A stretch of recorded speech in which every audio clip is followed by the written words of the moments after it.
The screen fades in. A satellite drifts quietly over Earth, then static. Suddenly, the signal cuts. A massive shadow consumes the planet. Narrator tense tone. What if one morning, the sky itself turned against us? What if our first contact with alien life wasn't peace, but annihilation? As the clouds split open, a colossal ship, 25 miles wide, enters our atmosphere. Cities panic. Governments freeze. Humanity stares into the sky, realizing we are not alone. But when the world was on the brink of extinction, a few ordinary people decided to fight back. This is the story of how Earth united against the impossible. Welcome back to Real Movie Breakdown. Today, we're diving into one of the most iconic sci-fi blockbusters ever made, Independence Day 1996. Story of survival, courage,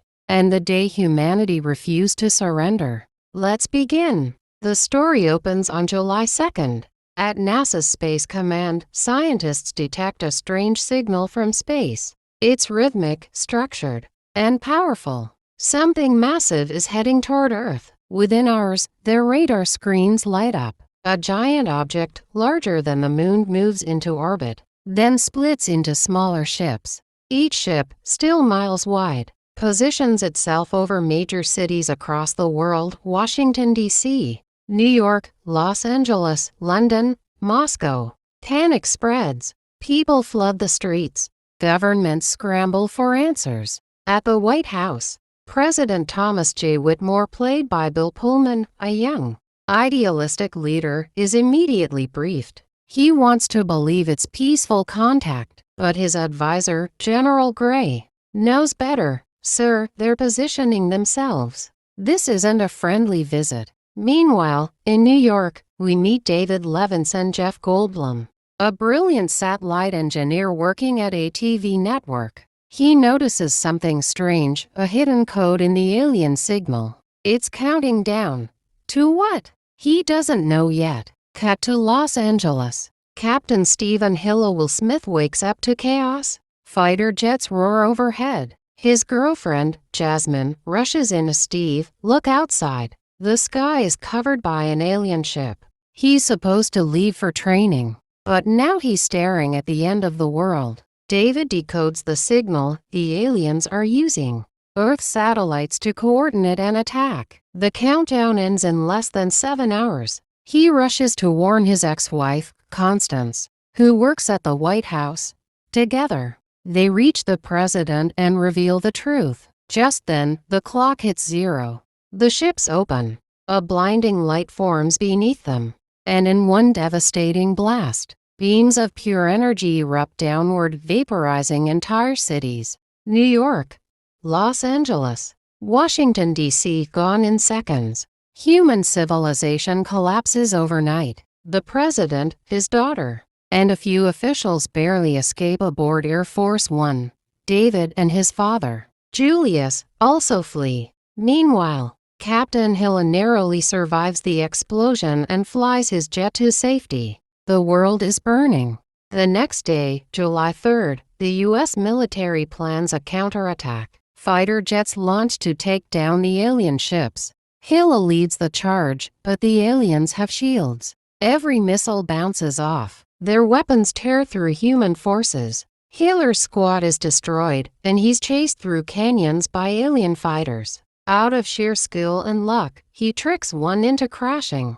When he opens the alien cockpit, we see, for the first time, the creature inside. A biomechanical monster, breathing through armor and tentacles. Hill punches it and says the now iconic line, "Welcome to Earth." He drags the unconscious alien across the desert, muttering, "And what the hell is that smell?" Meanwhile, President Whitmore and his team regroup. David, Constance, and the survivors arrive at a secret military base, Area 51.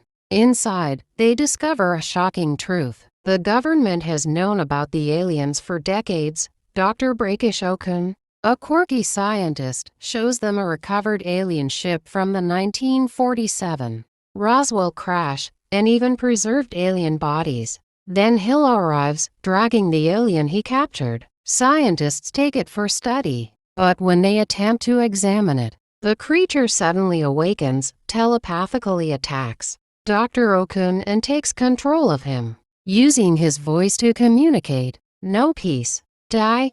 Die. The alien reveals its plan: total extermination. Humanity is nothing but resources. The president demands, "What do you want us to do?" It replies coldly, "Die." Soldiers kill the alien, and the president finally sees inside its mind an entire fleet orbiting Earth. There's no negotiation, no mercy. Defeated, the team searches for hope. That's when David, inspired by his laptop and the old alien ship, comes up with a wild idea.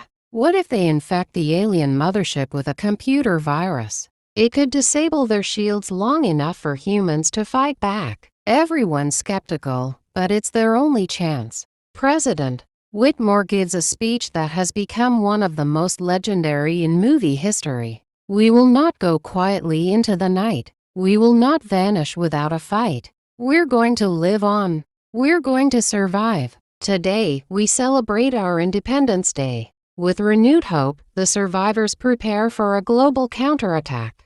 David and Captain Hilla volunteer for a suicide mission. They'll fly the captured alien ship to space, upload the virus, and manually launch a nuke inside the mothership.